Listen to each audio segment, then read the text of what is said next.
Before we have questions, someone just asked me about our position on the drug war, and here's our position.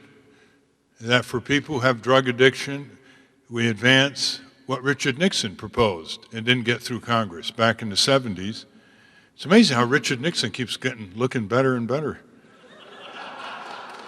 Yeah, he had a health plan better than Clinton. He had a minimum income plan to move us to abolish poverty. He had a rehabilitation plan, not an incarceration plan, for people with drug addiction. He didn't get any of it through Congress, but he sure looks a lot better than some of his successors. I never thought Tricky Dick would look better. Shows you how our politics has declined. We do not put nicotine addicts in jail. We do not put alcohol addicts in jail.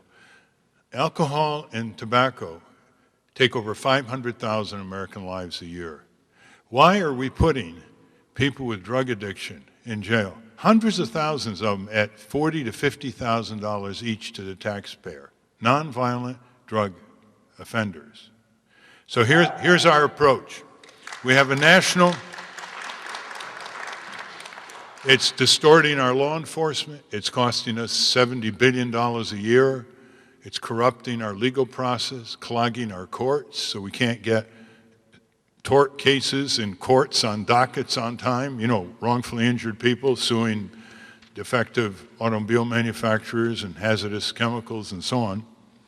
Here's what we propose. A national amnesty for all nonviolent drug offenders, emptying the cells of our prisons with these hundreds of thousands of people, and then prosecuting, convicting, and fining the corporate crooks, putting them in the empty jail cells, and producing the fines for rehabilitation of the nonviolent drug offenders. There's also a collateral benefit. When you have powerful convicts in jail, you get prison reform. They can't stand the food, they can't stand the conditions.